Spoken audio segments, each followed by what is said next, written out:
ಬೆಂಗಳೂರು ಗ್ರಾಮಾಂತರ ಲೋಕಸಭಾ ಕ್ಷೇತ್ರದ ಬಿಜೆಪಿ ಅಭ್ಯರ್ಥಿಯಾಗಿ ಡಾಕ್ಟರ್ ಸಿಎನ್ ಮಂಜುನಾಥ್ ಸ್ಪರ್ಧಿಸ್ತಾ ಇದ್ದಾರೆ. ಬಿಜೆಪಿ ಮತಗಳನ್ನು ಚದುರಿಸಲು ರಣತಂತ್ರ ಹೆಣೆಯಲಾಗಿದೆ. ಡಾಕ್ಟರ್ ಸಿಎನ್ ಮಂಜುನಾಥ್ ಎಂಬ ಹೆಸರಿನ ಮತ್ತೋರ್ವ ವ್ಯಕ್ತಿಯನ್ನ ಬೆಂಗಳೂರು ಗ್ರಾಮಾಂತರದಲ್ಲಿ ಕಣಕ್ಕಿಳಿಸೋದಾಗಿ ಬಹುಜನ ಭಾರತ್ ಪಾರ್ಟಿ ಘೋಷಿಸಿದೆ. ಕುತೂಹಲದ ಸಂಗತಿ ಅಂದರೆ ಒಂದೇ ಹೆಸರಿನವರಾದ ಇವರ ತಂದೆಯ ಹೆಸರು ಒಂದೇ ಆಗಿದ್ದು ಒಂದೇ ಜಿಲ್ಲೆ ಒಂದೇ ತಾಲೂಕಿನವರಾಗಿದ್ದಾರೆ. ಇಬ್ಬರಲ್ಲಿ ಒಬ್ಬರು ವ್ಯಕ್ತಿಯಿಂದ ವೈದ್ಯರು, ಮತ್ತೊಬ್ಬರು ಸಮಾಜ ಸೇವೆಗೆ ಗೌರವ ಡಾಕ್ಟರೇಟ್ ಪಡೆದಿರುವವರು ಎಂಬುದಷ್ಟೇ ವ್ಯತ್ಯಾಸ. ಬೆಂಗಳೂರು ಗ್ರಾಮಾಂತರ ಕ್ಷೇತ್ರದಲ್ಲಿ ದಲಿತ ಮತಗಳೇ ನಿರ್ಣಾಯಕ. ಏಪ್ರಿಲ್ 2ರಂದು ನಾಮಪತ್ರ ಸಲ್ಲಿಸೋದಾಗಿ ಸಿಎನ್ ಮಂಜುನಾಥ್ ತಿಳಿಸಿದ್ದಾರೆ. ಒಂದೇ ಹೆಸರಿನ ಇಬ್ಬರ ಸ್ಪರ್ಧೆಯಿಂದ ಬೆಂಗಳೂರು ಗ್ರಾಮಾಂತರ ರಣಕಣ ಮತ್ತಷ್ಟು ರಂಗೇರಿದೆ. ರಮೇಶ್ ಜಾರಕಿಹೊಳಿ ಕ್ಷೇತ್ರಕ್ಕೆ ಸಚಿವ ಲಕ್ಷ್ಮೀ ಹೆಬ್ಬಾಳ್ಕರ್ ಎಂಟ್ರಿ ಕೊಟ್ಟಿದ್ದಾರೆ. ಮಗನ ಪರ ಕ್ಯಾಂಪೇನ್ ಮಾಡಲು ಗೋಕಾಕ್ಗೆ ಬಂದ ಹೆಬ್ಬಾಳ್ಕರ್ ಬೆಳಗಾವಿ ಲೋಕಸಭೆ ಕಾಂಗ್ರೆಸ್ ಅಭ್ಯರ್ಥಿಯಾಗಿರುವ ಮೃಣಾಳ್ ಪರ ಪ್ರಚಾರ ಸಭೆ ನಡೆಸಿದರು. ಗೋಕಾಕ್ ಮಹಾಲಕ್ಷ್ಮಿ ಸಭಾಭವನದಲ್ಲಿ ಗೋಕಾಕ ಅರಭಾವಿ ಕ್ಷೇತ್ರದ ಕಾಂಗ್ರೆಸ್ ಕಾರ್ಯಕರ್ತರು ಸಭೆ ನಡೆಸಿದರು. ಸಚಿವ ಸತೀಶ್ ಜಾರಕಿಹೊಳಿ ಅಭ್ಯರ್ಥಿ ಮೃಣಾಳ್ ಹೆಬ್ಬಾಳ್ಕರ್ ಸೇರಿ ಹಲವು ನಾಯಕರು ಸಭೆಯಲ್ಲಿ ಭಾಗಿಯಾದರು.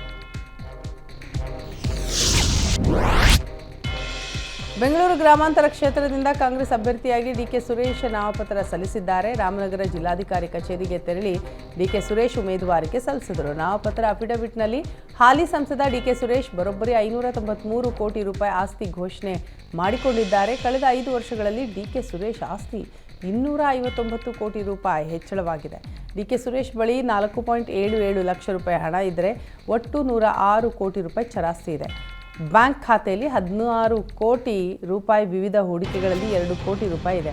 ಇನ್ನು ಕ್ವಾರಿ ಲೀಸ್ಗೆ ಕೊಟ್ಟಿರುವ ಹಣ ಸೇರಿ ಒಟ್ಟು 86 ಕೋಟಿ ರೂಪಾಯಿ ಸಾಲ ನೀಡಿದ್ದಾರೆ. ಅಣ್ಣ ಡಿಕೆ ಶಿವಕುಮಾರ್ಗೆ 30.08 ಕೋಟಿ ರೂಪಾಯಿ ಸಾಲ ನೀಡಿದ್ದಾರೆ. ಡಿಕೆಶಿ ಪುತ್ರಿ ಐಶ್ವರ್ಯಗೆ 7.94 ಕೋಟಿ ರೂಪಾಯಿ, ಡಿಕೆಶಿ ಪುತ್ರ ಆಕಾಶ್ಗೆ 1.06 ಕೋಟಿ ರೂಪಾಯಿ, ತಾಯಿ ಗೌರಮ್ಮಗೆ 4.75 ಕೋಟಿ ರೂಪಾಯಿ, ಕುಣಿಗಲ್ ಶಾಸಕ ರಂಗನಾಥ್ ಪತ್ನಿ ಡಾಕ್ಟರ್ ಸುಮಾ ರಂಗನಾಥ್ಗೆ 30 ಲಕ್ಷ ರೂಪಾಯಿ ಸಾಲ ನೀಡಿರುವುದಾಗಿ ಸಂಸದ ಡಿಕೆ ಸುರೇಶ್ ಘೋಷಿಸಿದ್ದಾರೆ.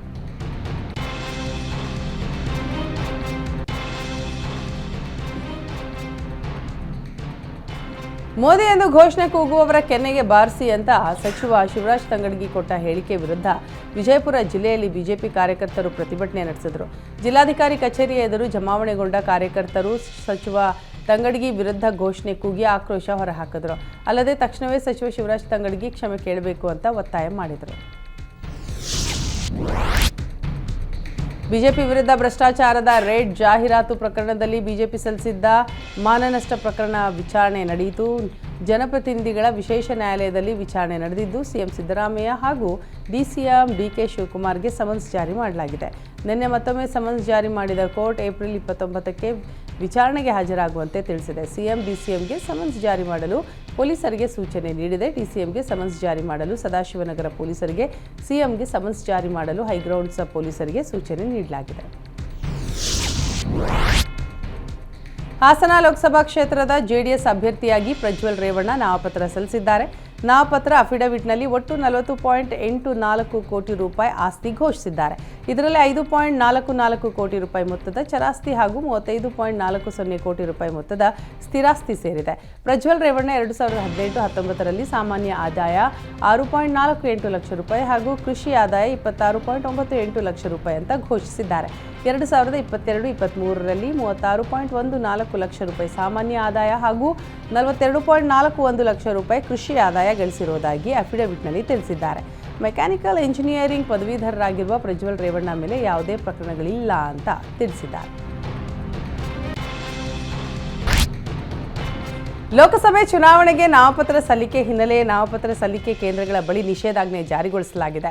ಬೆಂಗಳೂರು ನಗರ ಲೋಕಸಭಾ ಕ್ಷೇತ್ರಗಳ ವ್ಯಾಪ್ತಿಯಲ್ಲಿ ನಿಷೇಧಾಜ್ಞೆ ಜಾರಿಗೊಳಿಸಿದ್ದು ಅಭ್ಯರ್ಥಿಗಳ ಬೆಂಬಲಿಗರು ಹೆಚ್ಚಿನ ಸಂಖ್ಯೆಯಲ್ಲಿ ಸೇರುವ ಸಾಧ್ಯತೆ ಹಿನ್ನೆಲೆ ಕಾನೂನು ಸುವ್ಯವಸ್ಥೆಗೆ ತೊಂದರೆ ಆಗದಂತೆ ಕ್ರಮ ತೆಗೆದುಕೊಳ್ಳಲಾಗಿದೆ. ಕಮಿಷನರ್ ಬಿ ದಯಾನಂದ್ ಆದೇಶ ಹೊರಡಿಸಿದ್ದು ಚುನಾವಣಾಧಿಕಾರಿಗಳ ಕಚೇರಿಯ 100 ಮೀಟರ್ ಸುತ್ತ 144 ಸೆಕ್ಷನ್ ಜಾರಿಗೊಳಿಸಲಾಗಿದೆ. ಏಪ್ರಿಲ್ 8ರವರೆಗೂ ನಿಷೇಧಾಜ್ಞೆ ಜಾರಿಯಲ್ಲಿರುತ್ತೆ. 5 ಅಥವಾ ಅದಕ್ಕಿಂತ ಹೆಚ್ಚು ಜನರು ಗುಂಪು ಸೇರಬಾರದು, ಮೆರವಣಿಗೆ, ಸಭೆ ನಡೆಸಬಾರದು, ಧ್ವನಿವರ್ಧಕಗಳನ್ನು ಬಳಸಬಾರದು, ಮಾರಕಾಸ್ತ್ರಗಳನ್ನು ಅಥವಾ ದೈಹಿಕ ಹಿಂಸೆಯನ್ನು ಉಂಟು ಮಾಡುವ ಯಾವುದೇ ವಸ್ತುಗಳನ್ನು ತರೋ ಹಾಗಿಲ್ಲ, ಸ್ಫೋಟಕ ವಸ್ತುಗಳನ್ನು ಸಿಡಿಸುವಂತಿಲ್ಲ ಅಂತ ತಿಳಿಸಿದ್ದಾರೆ. ಕೆಎಸ್ಆರ್ಟಿಸಿ ಚಾಲಕರಿಗೆ ಸಾರಿಗೆ ನಿಗಮ ಸಿಹಿ ಸುದ್ದಿ ನೀಡಿದೆ. ಕೆಎಸ್ಆರ್ಟಿಸಿ ಚಾಲಕರಿಗೆ ಡಬಲ್ ಡ್ಯೂಟಿಯಿಂದ ಮುಕ್ತಿ ಸಿಕ್ಕಿದೆ. ಇನ್ಮುಂದೆ ರಾತ್ರಿ ಪಾಳಿ ಹಾಗೂ ದೂರದ ಪ್ರಯಾಣದಲ್ಲಿ ವಿಶ್ರಾಂತಿ ಕಡ್ಡಾಯ ಮಾಡಲಾಗಿದೆ. 8 ಗಂಟೆಗಿಂತ ಹೆಚ್ಚು ಡ್ಯೂಟಿ ಮಾಡಿಸುವಂತಿಲ್ಲ. ವಾರದಲ್ಲಿ ಕೆಲಸದ ಅವಧಿ 48 ಗಂಟೆ ದಾಟೋ ಹಾಗಿಲ್ಲ ಅಂತ ಸೂಚನೆ ಕೊಡಲಾಗಿದೆ. ಕೆಎಸ್ಆರ್ಟಿಸಿ ಬಸ್ಗಳಿಂದ ಅಪಘಾತಗಳ ಸಂಖ್ಯೆ ಹೆಚ್ಚಾದ ಹಿನ್ನೆಲೆ ಚಾಲಕರಿಗೆ ಒತ್ತಡ ನೀಡದಂತೆ ಸಾರಿಗೆ ನಿಗಮ ಕ್ರಮ ತೆಗೆದುಕೊಂಡಿದೆ. ಡಬಲ್ ಡ್ಯೂಟಿ ಮತ್ತು ರಾತ್ರಿ ವೇಳೆ ವಿಶ್ರಾಂತಿ ನೀಡದ ಕಾರಣಕ್ಕೆ ಅಪಘಾತಗಳು ಸಂಭವಿಸ್ತಾ ಇವೆ ಎಂದು ವರದಿ ನೀಡಲಾಗಿದ್ದು, ಈ ಬೆನ್ನಲ್ಲೇ ಚಾಲಕರಿಗೆ ರಿಲೀಫ್ ಕೊಡಲಾಗಿದೆ. ಬೆಂಗಳೂರಿನಲ್ಲಿ ನೀರಿನ ತೀವ್ರ ಸಮಸ್ಯೆ ಎದುರಾಗಿರುವ ಹಿನ್ನೆಲೆ ಫ್ಲೋ ನಿರ್ಬಂಧಿತ ಸಾಧನಗಳ ಅಳವಡಿಕೆಗೆ ಡೆಡ್ಲೈನ್ ಅನ್ನು ಕೊಡಲಾಗಿದೆ. ಮಾರ್ಚ್ 31 ಕೊನೆ ದಿನ ಅಳವಡಿಕೆ ಮಾಡಿಕೊಳ್ಳುವ ಸಂಸ್ಥೆಗಳಿಗೆ ಪರಿಸರ ಸ್ನೇಹಿ ಹಸಿರು ಸ್ಟಾರ್ ಮತ್ತು ಬಳಕೆದಾರ ಪ್ರಮಾಣ ಪತ್ರ ನೀಡಲಾಗುತ್ತೆ. ಅಳವಡಿಕೆ ಮಾಡಿಕೊಳ್ಳದವರ ವಿರುದ್ಧ ಕ್ರಮ ತೆಗೆದುಕೊಳ್ಳಲು ನಿರ್ಧರಿಸಲಾಗಿದೆ. ಬೆಂಗಳೂರು ನೀರು ಸರಬರಾಜು ಮತ್ತು ಒಳಚರಂಡಿ ಕಾಯ್ದೆ 1964 ಕಲಂ 53ರಂತೆ ಕ್ರಮ ಕೈಗೊಳ್ಳಲಾಗುವುದು. ನೀರಿನ ಪ್ರಮಾಣದಲ್ಲಿ 50% ಕಡಿತ ಮಾಡೋದಲ್ಲದೆ 50,000 ರೂಪಾಯಿ ದಂಡ ವಿಧಿಸಲಾಗುವುದು ಅಂತ ಬೆಂಗಳೂರು ನೀರು ಸರಬರಾಜು ಹಾಗೂ ಒಳಚರಂಡಿ ಮಂಡಳಿ ಎಚ್ಚರಿಕೆ ನೀಡಿದೆ. ಬೇಸಿಗೆ ಅತಿಯಾದ ತಾಪಮಾನ ಹಿನ್ನೆಲೆ ಆರೋಗ್ಯ ಸಂಸ್ಥೆಗಳಲ್ಲಿ ಅಗ್ನಿ ಅನಾಹುತ ಹೆಚ್ಚಾಗುವ ಸಾಧ್ಯತೆ ಇದೆ ಅಂತ ಆರೋಗ್ಯ ಇಲಾಖೆ ತಿಳಿಸಿದೆ. ಪ್ರಾಥಮಿಕ ಆರೋಗ್ಯ ಕೇಂದ್ರ ಸೇರಿದಂತೆ ಎಲ್ಲ ಸರ್ಕಾರಿ ಆರೋಗ್ಯ ಸಂಸ್ಥೆಗಳು ಎಚ್ಚರಿಕೆಯಿಂದ ಇರುವಂತೆ ಆರೋಗ್ಯ ಇಲಾಖೆ ಸೂಚನೆ ನೀಡಿದೆ. ಪ್ರಾಥಮಿಕ ಆರೋಗ್ಯ ಕೇಂದ್ರ ಸೇರಿದ ಹಾಗೆ ಎಲ್ಲ ಸರ್ಕಾರಿ ಆರೋಗ್ಯ ಸಂಸ್ಥೆಗಳಿಗೆ ಎಚ್ಚರಿಕೆ ಕೊಡಲಾಗಿದೆ. ವೈದ್ಯಕೀಯ ಕಾಲೇಜು ಆಸ್ಪತ್ರೆ, ಖಾಸಗಿ ಆಸ್ಪತ್ರೆಗಳಲ್ಲಿ ಬೆಂಕಿ ನಂದಿಸುವ ಉಪಕರಣ ಇಡುವಂತೆ ಸೂಚಿಸಲಾಗಿದೆ. ತುರ್ತು ಅಗ್ನಿಶಾಮಕ ದಳದಿಂದ ಎನ್ಒಸಿ ಹೊಂದೋದು ಅಗತ್ಯ ಅಂತಲೂ ಹೇಳಿದೆ. ರಜೆ ದಿನವೂ ವಿದ್ಯುತ್ ಬಿಲ್ ಪಾವತಿಗೆ ಬೆಸ್ಕಾಂ ಅವಕಾಶ ಕೊಟ್ಟಿದೆ. ಇಂದು ಹಾಗೂ ಮಾರ್ಚ್ 31ರಂದು ಬೆಸ್ಕಾಂ ಕ್ಯಾಶ್ ಕೌಂಟರ್ಗಳು ಓಪನ್ ಇರಲಿದ್ದು ಗ್ರಾಹಕರು ಬಿಲ್ ಪಾವತಿ ಮಾಡಬಹುದು. ಇಂಧನ ಇಲಾಖೆಯ ಮಾಹಿತಿ ತಂತ್ರಜ್ಞಾನ ವ್ಯವಸ್ಥೆ ಉನ್ನತೀಕರಣ ಹಿನ್ನೆಲೆ ಆನ್ಲೈನ್ ಸೇವೆ ಸ್ಥಗಿತಗೊಳಿಸಲಾಗಿತ್ತು. ಮಾರ್ಚ್ 10ರಿಂದ 19ರವರೆಗೆ ಆನ್ಲೈನ್ ಸೇವೆ ಲಭ್ಯವಿರಲಿಲ್ಲ. ಹಾಗಾಗಿ ಸರ್ಕಾರಿ ರಜೆ ಇದ್ದರೂ ಇಂದು ಹಾಗೂ ಮಾರ್ಚ್ 31ರ ಭಾನುವಾರದಂದು ವಿದ್ಯುತ್ ಬಿಲ್ ಪಾವತಿಗೆ ಅವಕಾಶ ಮಾಡಿಕೊಡಲಾಗಿದೆ. ಬೆಸ್ಕಾಂ ವ್ಯಾಪ್ತಿಯ ಎಲ್ಲ ಉಪವಿಭಾಗಗಳ ನಗದು ಪಾವತಿ ಕೇಂದ್ರಗಳಲ್ಲಿ ಬಿಲ್ ಕಟ್ಟಬಹುದಾಗಿದೆ.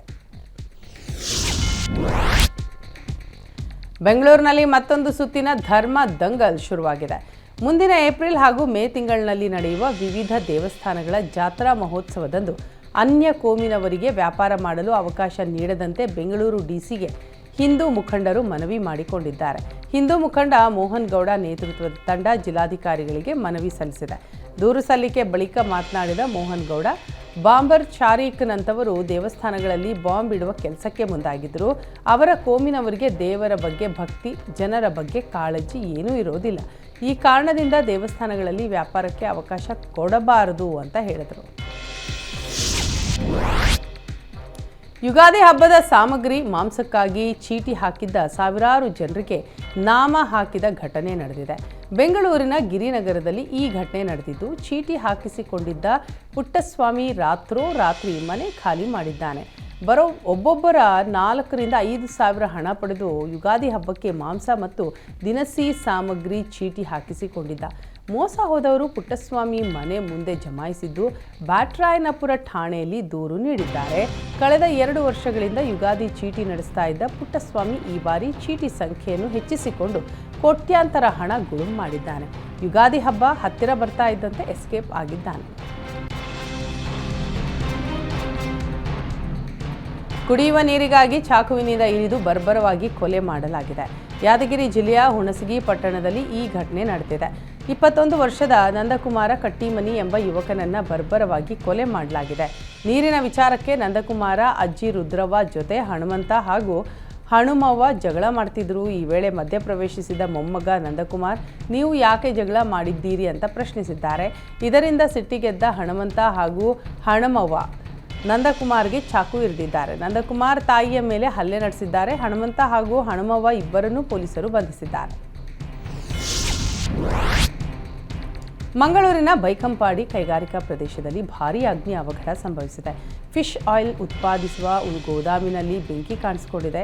ಮೊಹಮ್ಮದ್ ಎಂಬುವರಿಗೆ ಸೇರಿದ ಶಿಹಾರಾ ಎಂಟರ್ಪ್ರೈಸಸ್ ಗೋಡೌನ್ನಲ್ಲಿ ಈ ಘಟನೆ ನಡೆದಿದೆ. ತಡರಾತ್ರಿ ಇದ್ದಕ್ಕಿದ್ದಂತೆ ಬೆಂಕಿ ಕಾಣಿಸಿಕೊಂಡಿದ್ದು ಅಪಾರ ಪ್ರಮಾಣದ ವಸ್ತುಗಳು ಅಗ್ನಿಗೆ ಆಹುತಿಯಾಗಿವೆ. ಶಾರ್ಟ್ ಸರ್ಕ್ಯೂಟ್ನಿಂದ ಅಗ್ನಿ ಅವಘಡ ಸಂಭವಿಸಿದೆ ಅಂತ ಹೇಳಲಾಗ್ತಾ ಇದೆ. ಕೋಟ್ಯಾಂತರ ವೆಚ್ಚದ ವಸ್ತು ಕಳೆದುಕೊಂಡು ಮಾಲೀಕ ಕಣ್ಣೀರಿಟ್ಟಿದ್ದಾರೆ. ಲೋಕಸಭಾ ಚುನಾವಣಾ ಹಿನ್ನೆಲೆ ರೌಡಿ ಶೀಟರ್ಗಳ ಮನೆ ಮೇಲೆ ಪೊಲೀಸರು ದಾಳಿ ನಡೆಸಿದರು. ಬೆಂಗಳೂರಿನ ವೈಟ್ ಫೀಲ್ಡ್ ವಿಭಾಗದಲ್ಲಿ ಪೊಲೀಸರು ದಾಳಿ ನಡೆಸಿದ್ದು ಬೆಳ್ಳಂಬೆಳಿಗ್ಗೆ ರೌಡಿ ಶೀಟರ್ಗಳ ಮನೆ ಬಾಗಿಲು ತಟ್ಟಿದ್ರು. 200ಕ್ಕೂ ಹೆಚ್ಚು ರೌಡಿ ಶೀಟರ್ಗಳ ಮನೆ ಮೇಲೆ ದಾಳಿ ನಡೆದಿದ್ದು ಹಲವು ರೌಡಿ ಶೀಟರ್ಗಳನ್ನು ವಶಕ್ಕೆ ಪಡೆದಿದ್ದಾರೆ.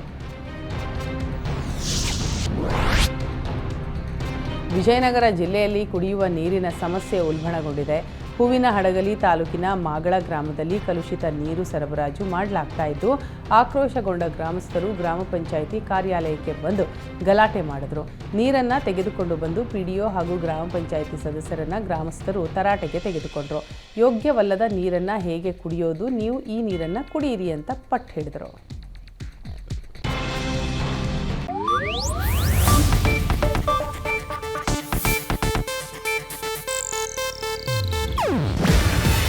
ಇದು ಏಷ್ಯಾನೆಟ್ ನ್ಯೂಸ್ ನೆಟ್ವರ್ಕ್ ಪ್ರಸ್ತುತಿ. ನೀವು ನೋಡ್ತಿದ್ದೀರಾ ಏಷ್ಯಾನೆಟ್ ಸುವರ್ಣ ನ್ಯೂಸ್.